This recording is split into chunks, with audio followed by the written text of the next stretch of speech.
everybody, and welcome to Games with J&J. My name is Jonathan, and I'm joined with my lovely co-host, Check Eileen. That's right.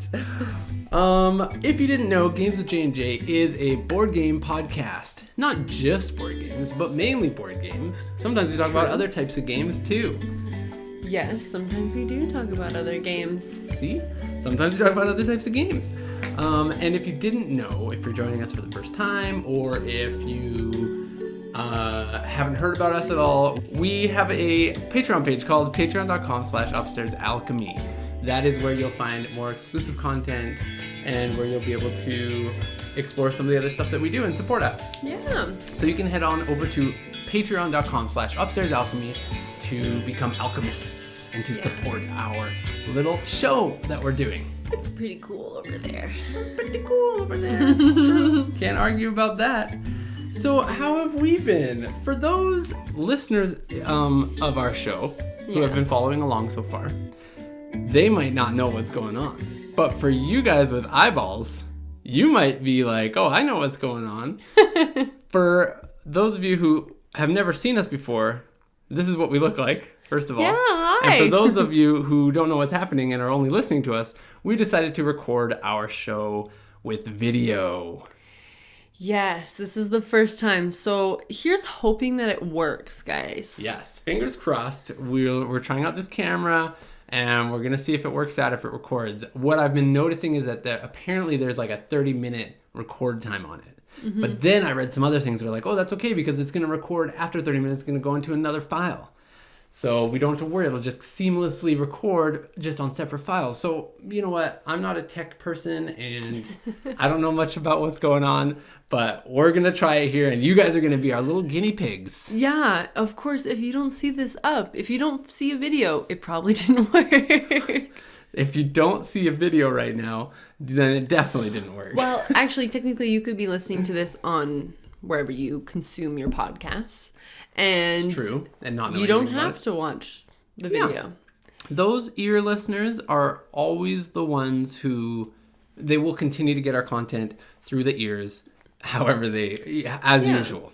We've had some people say, though, that they would like to watch us record the podcast. So that's how we're trying it. We want to see, is this enjoyable for everyone? Yeah, and mainly is it enjoyable for us? Yeah, that's true. Are you enjoying this right now? I mean, we were really excited to do this. So far, yeah. We are very excited to do this. It's true. So welcome. As I said, we are going to get into some fun stuff this episode. The longtime listeners understand that in this show, sometimes it gets a little spicy. Sometimes it gets a little hot.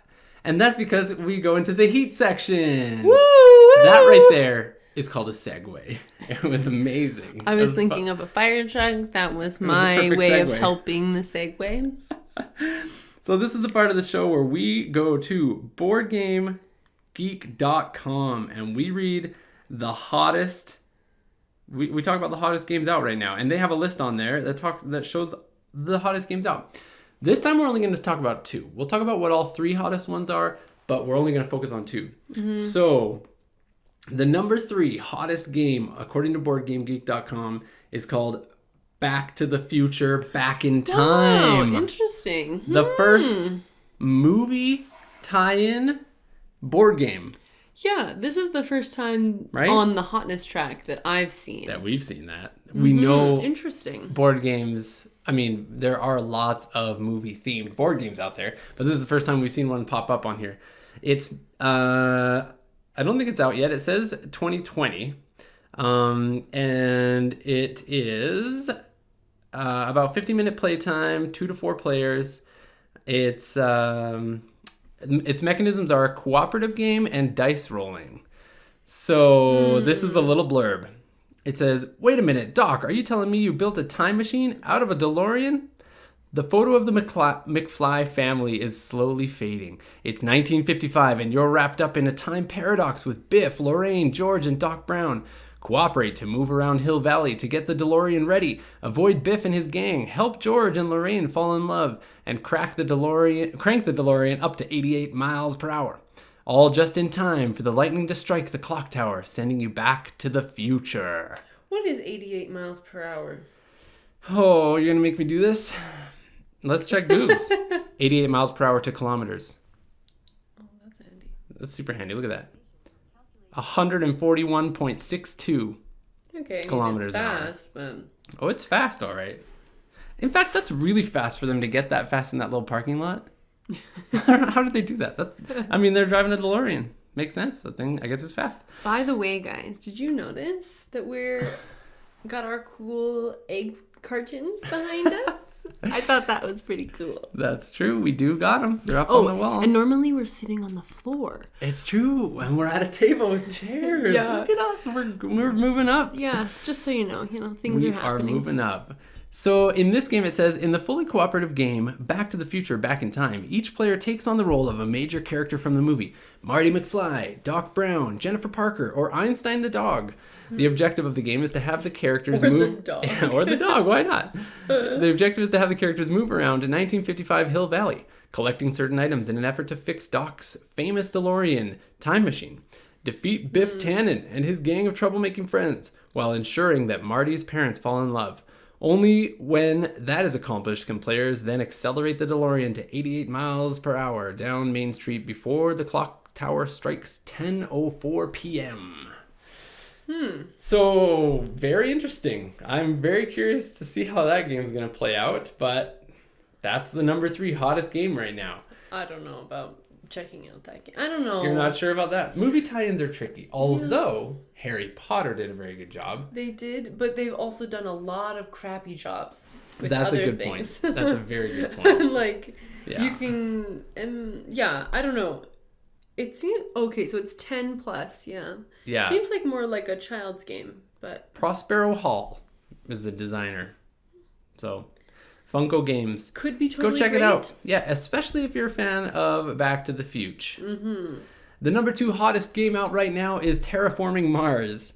Oh. If you want to hear us talk about this one in more detail, check our last episode, because that's the one where we really went into it. Mission Red Planet. That was last episode, yeah. Seems like a very, very cool game. I'm curious why it's trending right now. I don't know why it would be trending right now, but it is. It came out in 2016. Apparently a very good game. Definitely worth checking out. Go look that one up for yourselves. The number 1 hottest game right now is called Merchants of the Dark Road. Brave the peril of the dark road, traveling between cities to earn fame and fortune. This is nice sitting right beside you. Usually we sit across from each other, but now she can actually see like the art of the game and stuff. Yeah. Unfortunately, you guys can't, but maybe I'll put a little something up here on the screen when we edit this. Don't promise Should I not promise so much? Okay, yeah, that's a really good point. Well, do whatever you want, but if you don't see it on the screen, guys... Yeah, don't be shocked. This game says, after half a year of daylight, we must now prepare for the dark season. The roads will be treacherous, but they will still need to be traveled. They will still need to be braved by a select few in order to keep our cities thriving. In Merchants of the Dark Road, you are one of these brave few merchants that travel the dangerous paths between cities. While the job is perilous, fame and fortune await. Ooh. So let's get into sort of how it works. It says, discover the capital city where most of your actions will take place using a rondel action system. Collect and produce items to add to your caravan, or sell these items to local heroes and hire them to travel with you. Manipulate the market price of items, visit the back alley sellers, or delve a nearby dungeon for magical items to gain the potential for even more coin and notoriety. Yeah, it seems cool. I'm honestly like, this is kind of cool. So the mechanics of this game are worker placement with dice workers. I feel like I'm always the pessimistic one in this heat, but yeah. We already talked about that earlier in the show or in another episode where we were like, I will be the one to like jump on any game ever. And then you're the one who's like, I don't know. And then when you do play it, then you like really fall in love. And then you become really attached to the game. Whereas I'm like, okay, that was fun. Let's move on to the next best thing. Oh, yeah. I get so attached. Yeah. So that's interesting. That's how we are. That's who we are. Jonathan likes to play something and then he gets bored of it. Yeah. I'm just like, so I have these eyes for glittery gold on the horizon. Oh, no. Glittery like gold. A new game where it's like enticing and new and adventurous and fun where I haven't explored yet or or seen already. And I'd rather risk playing a crappy game with the chance of having a fun time than knowing about a game already and then playing it. I don't know if that makes sense, but that's kind of how I would much rather be the person who, like, I'm getting recommended from a friend. I've, like, tried the game with them, and I'm like, oh, I love this game. Yeah. I need it in my... repertoire. Yes, my repertoire. Yeah, we're thinking about getting, like, a little stand here that we can, like, put the game on. You mean this game? Dun, dun, dun, dun. Everdell. Ooh. Look at that. Look at that. If you guys watched our unboxing video, it'd be cool to have it up here. That's true. That would look nice. Did you see the edit Jonathan did with the box? I thought it was quite funny. I am not a professional videographer or video editor. And so do you want me to put I'm that just on this learning side? how to do it. Yeah, sure. Do you want to hold that there? Yeah. So this is the game that we are going to be out. exploring today. It is called Everdell by We're going to put Starling it down Games. so it doesn't... I mean, I guess we could block me, but... Well, we don't want to block you, though. You're a cool guys, part of the just show. Feeling the box, it's so nice. It is a very beautiful box. Like we've in our unboxing video, we went into great lengths about how beautiful the game was. And guys, even after unboxing it and thinking, wow, it's really, really nice, then taking everything out, the quality of all the pieces. It's true. Yeah, spoiler alert, we liked this game. Yeah. So Everdell was designed by James A. Wilson, and I need to plug the names of the artists because the art is absolutely beautiful. This on the front cover of the box it says with art by Andrew Bosley, and then online it also says that there's Cody Jones and Dan May did some more of the art, and it's a really beautiful looking game. Like just owning it, I feel happy. Like I'm like getting joy from it just from the fact that it's in my presence and in my board game collection. It's one of those games, right? It is. Yeah, the artwork is just really every single card, like everything was just done really well. I mean, to be super nitpicky, it's just about the writing. Some writing's really small. It would have been nice to have a little bit bigger writing if I'm gonna be like super nitpicky. Yeah. But that's it. That's our job, is to be super nitpicky. Yeah, so we're going to get I super would say nitpicky. that some people have a hard time reading the cards. Yes, that's true. So let's set the scene of this game, shall we? Yeah, let's set the scene. All right, you tell me. Okay, you are a small, innocent, just completely flawless, perfect young rabbit hopping through the woods on your way to meet with the king of Everdell. Ooh. And he is tasking you with forming a new city close to Everdell. So you go around Everdell. Is Everdell the main city? I think so. You go around Everdell and you start talking to your friends and you start bartering with some people and you gain followers and friends and you say, "Hey, come with me.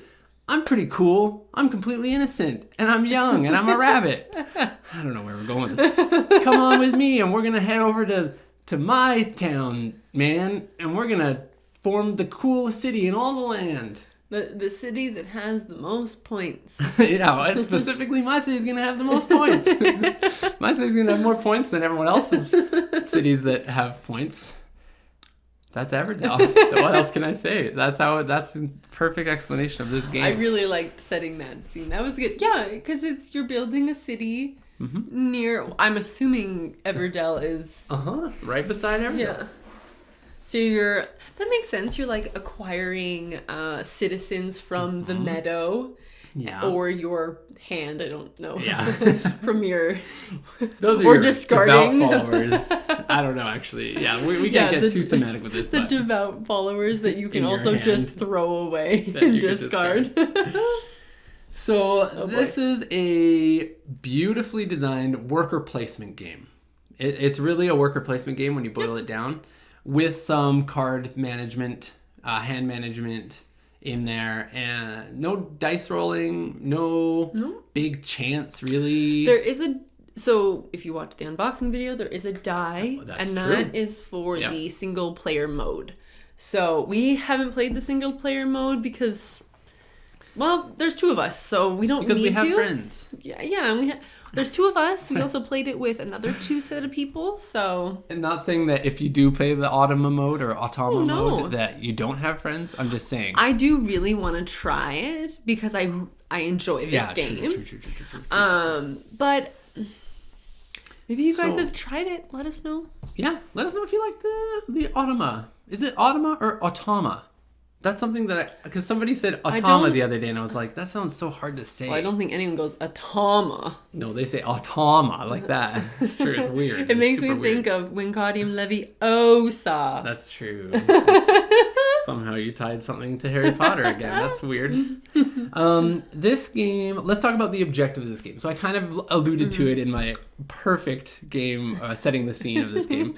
But the objective is that you are building a city, and you are working against other people who are also building cities all around this world of Everdell. Yep.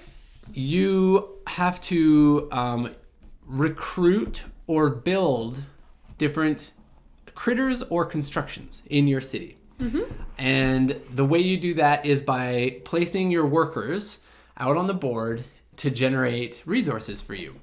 Once you have the right amount of resources to play one of the cards that you have either in your hand or displayed out on the board, you can then pay the resources on your turn and play that card down into your city. And the city is made up of 3 different rows of 5 cards to equal out 15 straight squares in your city where you can place down cards to build your city. You can't have any more than that, and you can't have, well, you can have any less, but... Well, you unless you have specific cards that tell you that they don't go in your city. There's the Wanderer. I think he's the only one in this base game that doesn't count towards those cards. But for the most part, you need to get 15 cards to maximize the most amount of points in order to win. Yep. And each card, each building or critter that you place in your city has a point value attached to it, and that's what you add up at the end of the game with a couple other extra bonuses that some of the cards might do, working with other cards to generate a point value. And really, that's how the game is played. It takes place over 3 different seasons: spring, summer, and winter. Well, technically, or autumn. Technically, you start in winter, don't you? Yeah, that's true. You start in winter, and then when you prepare for season, then you go into spring. And then you play out spring, and then you prepare for season, you go into summer, and then you do fall, and then it's at the end of the game. Yeah. So that's the objective of the game, and sort of how the game is played, all mixed into one little splurge of information that I just gave you. So because we have a camera, we can actually show you a couple things here that are important. And for the ear listeners, just know that you will be getting your earbook rule check, so don't even worry. In fact, why don't we do the rulebook ear check right now? Can I do it? I'm also realizing, of course you can do it. I'm also realizing I switch earbook rule check and then rulebook ear check all the time, and I don't know which is right and which is wrong. And I mean, I made up the term, so they're both right and they're both wrong. Okay, rulebook ear check. That's a pretty good rulebook right there. And again, if you have eyes and you're listening to this, you can go to youtube.com/Upstairs Alchemy, and you can look at our video that we're doing right now. So we've got a 22-page... Yeah, 22-page rulebook. It's nice. It's beautiful looking. It is beautifully designed. A nice art, color. It has this 1 extra page. It does have an extra sheet to tell you how to assemble the Evertree. Which it also tells you in the rulebook. So that's true. It does. Yeah. So I kind of just alluded to how it's played, really. I'm gonna sneeze, but then I'm not gonna sneeze. What are you gonna do? What are you gonna do? Oh, it's gonna come when we least expect it. I'm scared now. Now I'm more nervous for it. There is a bit of a lore to this game as well. There's a whole story at the very end of the book that talks about it. It's like 2 pages, page and a half. Really 1 page, but split into 2. But it's really cool. It's like a little poem that talks about it a little bit. Aww. And also, if you play the solo rules, there is... I thought it was more story in there, but there's actually not. It looks like it's just rules on how to play that. And you'd play through different years. Very interesting. Yeah, I would actually really be interested to play the solo play as well. Can we talk about how we played the game? Yeah, let's do it. So, okay, just because this game, so we did a quick YouTube check just to see like any special rules, like how we set up the game. Yeah. That took like 15 minutes, I would say. Mm-hmm. And the first game we played took 2 hours, and that was a 2-player game. Mm-hmm. That was with us learning. This is a very easy game to learn. It is a very good game. It's a very well designed game. Mm-hmm. In terms of like how they teach the game to you is explained very nicely in the rule book, and we didn't really have any major questions at all. Actually, was there anything we had to Google? There was nothing we had to Google. Yeah. There was just like some discrepancies on how certain cards worked, which the cards are like, if you're playing a card and you're like, oh, I think I can do this, and Jonathan will be like, no, I don't think you can do that, or vice versa. But usually it's me thinking I can do something, and Jonathan's like, you can't do that. The rules say otherwise. So in the rule book, it'll tell you like, for this specific card, you can't duplicate maybe another card, or that's a really good point, but it is all in the rule book. Yeah. So sometimes you have to look up a specific card to make sure that it works. The specific one we had looked up was the minor mole, because I wanted to copy something in Jonathan's city, and you can't copy. Yeah. It says specifically in there, you cannot use a minor mole to copy a storehouse in another city. But it doesn't say on the card anywhere that you can't. So that was the one thing where I was like, why didn't it just say copy any city and then in parentheses except storehouse? Yeah. And then just keep going. There was plenty of room on the card to do that. Because we never would have had to do, like, you wouldn't have ever had to come into the rulebook and check that if it was just written there. No. And it's confusing. It is. So anyways, that's weird, but that was really though the only time we really had to consult the rulebook. I think there might have been one other card that I just checked really quick before, but yeah, they're all the cards have the little explanation written on the bottom. I'll just show you an example of a card. This one's a weird one. So like this is sort of the way the card looks, and if it focuses, it's focusing on me. There you go. It'll talk about sort of, it just has the name of the card right in the middle. It shows the building that you have to play in order to get this critter for free. And then it shows the point value on the side. It shows what type of card it is, on that blue symbol there. And then it has the little blurb of what it does when you play it. Yeah, you got it, yeah. So, so it's very basic. It explains everything right on each card. Yeah. So it's not a game where you have to really like play a bunch of times in order to learn what the best strategy is in the game. Mm-hmm. It's a game where you get a hand, you look at what your hand is, you look at what cards are available out on the board, and then using that information, you can kind of deduce what the best action is. Yeah. So I don't feel like the first time I played the game, I would play much differently than like the 30th time I played the game. And I don't mean that in a bad way. Like, it's like, in the sense that I'm not like learning tips and tricks about the game every playthrough. I'm not like... No, it's every game is very different from one game to the next, like each playthrough. Yeah. And I'm not like learning new tactics as I'm playing. I'm just kind of like, this is what I have now. These are what the objectives are. How can I make best use of those now, right? Mm-hmm. I don't know if that made sense. This is a weird way of explaining that, like, every playthrough is different, but the same. So, and what makes them different is, you get a certain amount of cards each time, and you're going to have different cards. You're going to have different cards in the meadow. Then you're going to have, there's building cards.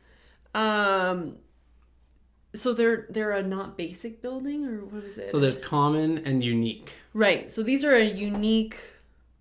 Constructions? What are you talking about, the buildings? I'm talking about... Oh, the events. Or there's events that are different every game, and then there's also, they're called... Let's look that up really quick. They're right here, actually. They're called forest cards. Yeah, so you get, in a 2-player game, you only get 3. What are they called again? Forest cards. So you only get 3 forest cards, and anyways, there's specific rules. I don't need to get into it. But yeah. you get different things each time. You never know what the game's going to give you. They're almost like, yeah. So these are, I can show the camera too what these do. So normally on the board, there are little places where you can place your worker, and it'll generate a certain resource for you. So it's either like berries, twigs, pebbles, or resin. Yeah, that's resin. right.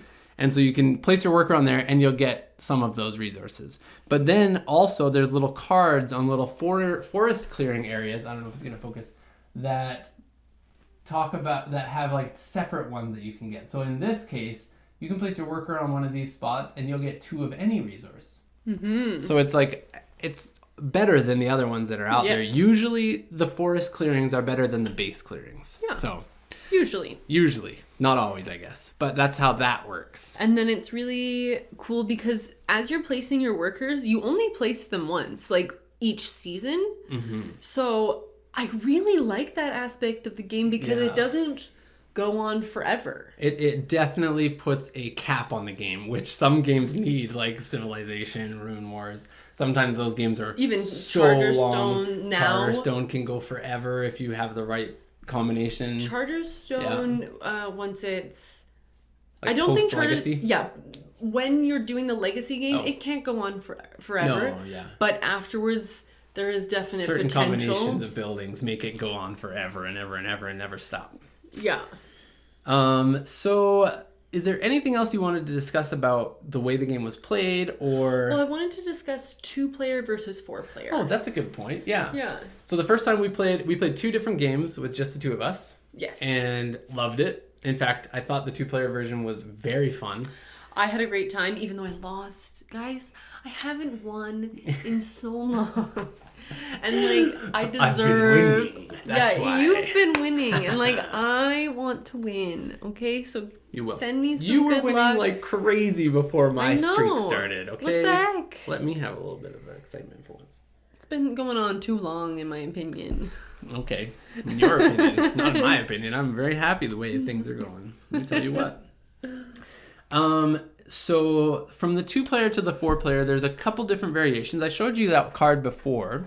In a 2-player version, only one woodland creature can go on that spot, whereas in a 4-player, you can have a second woodland creature of like somebody else can also go on that spot. So when you're playing a 2-player game, going on the one spot is looking at me. Yeah, it didn't want me. It doesn't like me. It goes on the. So if one person already went there, say I went on that spot, then Jack Eileen wouldn't be able to go there and get that reward. Mm-hmm. But in a 4-player game, not only do you get 4 of these out on the board instead of just 3, with a 4-player game you get 4, so there's even more options to do. Yep. But there's also 2 spots on each one. So it feels like with a 4-player game, I never felt restricted with where I wanted to place my workers. There was always... I always felt like there was the best option for me available. It was almost always available. So that was really nice. And then in the 2-player game, it felt more cutthroat in that sense that like, I gotta go to that spot, but then Jack Eileen's person's there and like... The thing that I found really surprising between the 2-player and the 4-player game is I enjoyed both the exact same amount. Mm-hmm. The 4-player, we were playing with newer people, so like that did lengthen the time it took us. It did take a lot longer, yeah. It took us 3 hours. Yeah, that's probably fair. Which... And I mean, we weren't just like hardcore, like pushing each other to play either. Oh, no. No, we were enjoying ourselves. Yeah, so the 4-player game definitely takes longer. That's for sure. Yeah, and it would have gone faster for sure. I think it's probably closer to like 2 hours. Maybe you can get it down to an hour and a half because with a 2-player game, we were able to get it down to 45 minutes. And yeah, that's right. So it was, I mean, that was only like our second playthrough. That being said, like you do have to construct the Evertree, which takes a little bit. Like it's not a huge amount of time, but like setup takes a little bit. Watch this. I'm going to build it right now while you keep talking. You haven't built it yet. No, I haven't. I just get eager. You know, I'm one of those eager beavers who feels the need to get stuff done right away. Like we got to our friend's place and we immediately... Backwards. Keep going. For those listening at home. That's backwards. No, it goes this way. Oh, you're right. That one's backwards. Okay. We immediately got to their place, and I just started setting up the game. And they're like, hello, how are you? You know, like ready to have a conversation. And she was like, I'm good. All right, so I'm going to be first player and blah, blah, blah.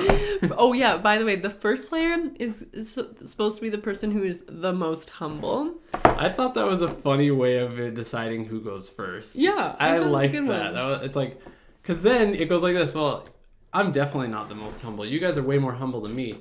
Which then means that, oh, psych, now that makes you the most humble because you're saying that you're not humble. So it's cool because funny. the first person, they get one less card than the second person, and then the second person gets... It goes, so the first player will get 5 cards, and the second player will get 6 cards. And if you're playing a 2-player game, that's where it ends. But if you play a 4-player, then you would get 7 cards and then 8 cards. And you can only ever have a maximum of 8 cards in your hand. And cards are really important in this game. They are, yeah. So, look at you go. There Ta-da! you go. Evertree built. There you go, That's guys. how long it took. Woo! Look how cool it is. Focus on me, please. There we go. Check that out. And at the top it shows... Oh, this is probably really loud for your ears. Hello, I'm here.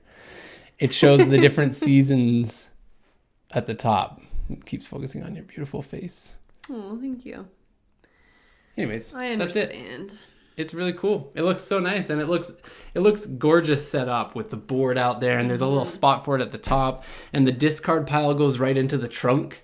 Or sorry, the draw pile goes in there. The cards just sit in there. Bloop. But Very so cool. What I was trying to explain though with the cards is that it's a huge advantage to go first because, like we said, there's only a certain amount of spots, especially in a 2-player game, that you can put your workers. And so it's good that you get a slight disadvantage to have less cards, but then you get the advantage of going first. I think this game is very well designed. Yeah, I would agree with that. I really liked how that worked. Having a less card, having one less card sucks, but going right before the other guy is like equally good. As good as it sucks. Yeah, no, totally. It works well because you can do so much with the cards. You don't have to just not only play them, but you can discard them for things or depending on what forest clearings there are, right? Yeah. So one game we played, there was like lots of options with discarding cards. So like you could go to the place, discard 2 cards. No, you could discard up to something amount of cards, but then you get to draw 2 cards for each one that you discarded. It was a really cool and different way of playing. Like each time we've played has been quite different with all the different forest clearings that are there, plus the different events that we didn't even talk about.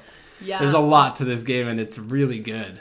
Yeah. But it's not like an overwhelming feeling either. No. Yeah. No, you would think by looking at a picture of the whole game played out, it's like it might be intimidating, but it's not. It's quite comfortable to play. Well, when we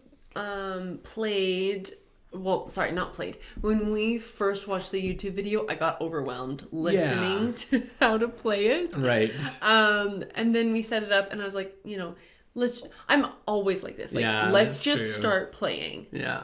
And this is a game that you can do exactly that. Just follow the steps. And it's like, okay, you've set everything up. Great. Now just start playing the game. And once you get to this phase, check this, you know, like it's really, really good. I think it's also a really good game for a small family. Like if you have kids who are old enough to know not to chew on cards and that can read properly, right? Yep. then totally. Then this game would be really good for them because it's not a game that inspires like confrontation or contention. No, it's very chill. But it is competitive. It is competitive for sure. But it also is a very good like point hiding game. So you don't see what everybody's at really unless you take the time to like count. So it's age 14 plus. 14 plus? That seems high for me. There is reading and it is... but 14? That's like... I don't know how old children are. Like, I don't know these things. You don't know how old children are. I don't know. I don't know. That's a statement right there. And then it says it takes normally between 40 to 80 minutes to play. So 80 minutes meaning an hour and 20 minutes. I think if you get a good group of people who know how to play this game for 4 players, I think you can get it down to around an hour and a half. I don't think it's going to be 80 minutes. Yeah. But... I think they're guessing kind of. But 80 minutes is an hour and. They're always off with this stuff. It's so crazy to me. Hour and 20 is an hour and 20. What am I doing? Yeah, hour and 20 minutes is 80 minutes. Okay, yeah. Hour and 20 minutes. Yeah. You don't think it's gonna take an hour and a half to play? I think it would take an hour and a half, but like Not they're80. always. Yeah, they're always shorter than what it normally is. That's but true. I mean, I guess with setup, maybe if you don't count any setup at all, if you just like have just the play game time, ready, yeah, that's fair. maybe. Yeah, but you'd all have to know what you're doing. Yeah, we played 2 games. The first game took a while because we were learning, but then the second game was 45 minutes. I bet you we could pound out a game in about half an hour if we really pushed. I bet you we could do it. So it is a very quick game.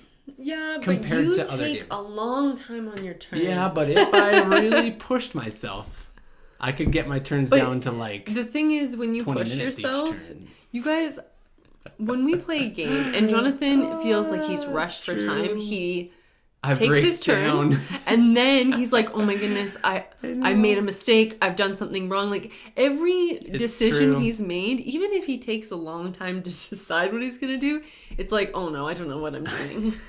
Even after I make my decision, I'm fine. still unsure as to what I'm doing. It's like true. And it's not like I'm unsure as to what I'm doing. I know what I'm doing. I want to make sure it's the best thing that I'm doing. Yeah. You know? Fair. It's like I don't want to be doing something that I don't think is the best option. So then it freezes me up because I'm like, what else could I do? Should I have done that? Is there anything else I could have done? Blah, blah, blah. But anyways, we've talked about that at length as well. Teaching me to be patient. That is true. It's all for you. That is why I exist. So let's get into the review section of the show. Let's talk a little bit about the presentation of this game. I don't know how much more we really need to go into this, but the presentation of this game is absolutely beautiful. Like, it has a huge tree on the board. It just looks like... It gets pretty much a 10 out of 10 for me.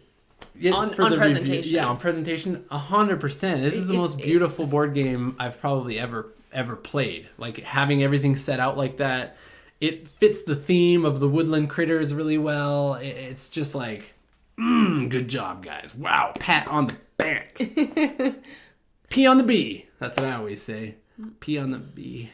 Okay.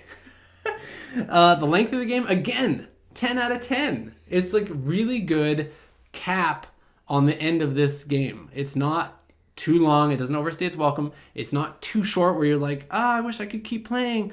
The way they limit your city to 15 cards down is another really good way, because once you fit 15 cards in there, you already feel like you've built your beautiful city. It doesn't feel like there's more that you wish you could do. No. And so it makes you feel like I've done everything I want to do in this amount of time. And now I just want everyone to stop so that because I'm like, you might feel like your city's like perfect, right? Yeah. Yep. How do you feel about the length? Yeah. Oh, the length of the game? I think it's great. Yeah. I'm really impressed with, again, 4-player, we're, still like, for sure, but I'm pretty sure an hour and a half. Yeah. 45 minutes is amazing. Yeah. For such a good game. Yeah. For 2 players. Because, like, we could just pull this out any night of the week. Yeah, it's true. And play true. it. It's so easy. And if you compare this to other, like, 45, like, under hour long games, this is, like, light years ahead of anything else that you're going to have a good experience in under an hour. Like, yeah.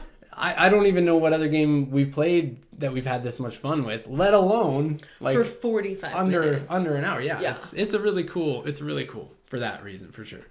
The replayability is really nice as well because of the fact that there's different, not only does it give you different events that you can go for, which we never really talked about, they're just like different objectives that you can accomplish. Yep. If you have the innkeeper and the storehouse owner or whatever, or a storehouse. The card then would it tell gives you... Yeah, each card has a different combination of 2 different buildings or critter building combinations. And if you have those both built in your city, then you can go there with your worker and you claim that event. That's kind of what the events are. And it gets you points. That's it. And then there's other ones with big tokens that give you just whatever point it has on there. So this one's just 3. Can't really see it, but anyways. So there's like other events as well. It's really nice. It's beautiful. And so with the fact that you can change out the events and the woodland clearing areas for different places for your critters to go, or your workers, sorry, it makes it feel like this game has a lot more to offer, even though it's actually quite a small game, like all things considered. So very good for replayability as well. Plus, there's an expansion called like, I can't remember the name, but it's like a water expansion that like really beautifully tucks right onto the left side of the board. So it makes it look like the board just extends out. One thing we did have a problem with this game is it's large.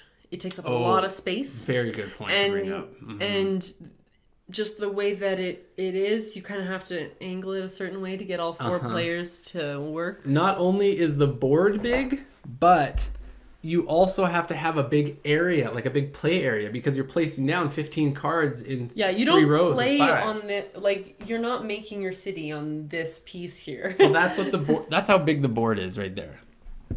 So it's a pretty big size. Like, that's a large board, let alone... Well, it's not like a crazy big, I guess. And you already showed them the close-up view. It's beautiful. Oh, it's so beautiful. Yeah. So that's sort of replayability. So before we get into our scoring, okay, I guess what the most important thing I need to ask you is which woodland creature do you think I would be if I lived in this universe? Woodland creature. Something indecisive. What woodland creature is indecisive? I don't even know what that exists. Like, what woodland creature's sitting there like, do I want okay, acorn you know today? what? I'm going to pick out of the woodland creatures that they've given us. So we've got a turtle. Cheating. A squirrel. I think you're a porcupine. You're a little bit... You're indecisive. I'll take it, man. I'll take it. And then when pushed up against the wall, you could fight. Oh, yeah, that's true. I get a little spiny sometimes. I was going to say a little spicy. For you, I'd probably say you were a fox. Oh. You're cunning, you're smart, I'm tricksy. You're not really tricksy, but like you know what you're doing and you just do it. Very good. Yeah, that's true. That's true. I think that's a good. I thought you were gonna call me a fox. Here we are. I enjoyed that question. That was good. I mean, that's just what I didn't call you a turtle. That's fair. Slow. Yeah, but then I could have been a ninja turtle. Oh. Dang. Here we are. Missed opportunity. Yeah. All right. How many of these egg cartons would you give this game? I'm giving it a solid 9. Oh. Yeah. That is good. Presentation, like I said, 10 out of 10. Oh, it's man. so good. This game, you will be entertained for so long. And if you love this game, you end up playing it, and you want some more expansions, they're on Kickstarter. There's one that's out already, and then there's 2 more right now that are coming out. It's like this mountain one, and then another one's like a fair, like a circus fair sort of ground, Belgrade or something. I can't remember the name. Yeah, I mean, they look cool. Jonathan was trying to convince me to support. We'll see. I think we will. I think I would also give it something quite high as well. I think I'm gonna go quite a bit higher than you. Really? I think I'm going 9.16. Yeah, that's what I thought. As like my final answer is 9.16. Because So it's a 9.2, guys, for those of you rounding. No, and then if we round again, it's a 9. Okay? So 9.16 for me, because it played on a little bit of nostalgia for me for the Redwall sort of experience that I grew up with reading. The Redwall series was a book series that, if you don't know, is all about woodland creatures. I don't know. Yeah, so you've been talking about it for a while. You should read it. I think you'd actually like it. It's a really cute, very, very good little book series. At least like Redwall, the main book, is like so good, and then there's a couple others that are good. But this kind of played on the nostalgia, mixed with absolutely beautiful board and setup. The gameplay time is perfect. I mean, we went through all this already. I can't really reiterate it anymore. Yeah. It's a really good game, and it just got me. Just got me in the right spot. Yeah. Is that weird to say? Yeah. Maybe a little weird to say. This is like one that I would really highly recommend. It's got, if you want that competitive edge, it's there. But also feel like you're doing your own thing. It's there. Yeah, like beauty. There. Boom. Deck building. Well, no, there's no deck building, unfortunately. Well, you're kind of... Hand management. Management. I like it. I really If you ever wanted a tree on your board, bam, tree. Yeah, a little tree on your desk. Little tree on your desk. Bam. You could just keep this up as like a fixture. I think I will. I'm going to keep it right here for the rest of the whole show. For every other episode, we're going to have this here. No. Don't know.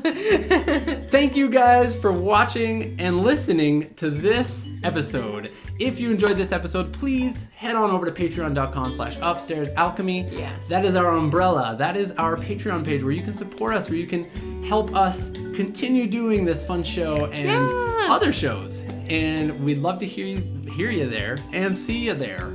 Yeah, so keep chirping, my birds. And stay flappy. Bye.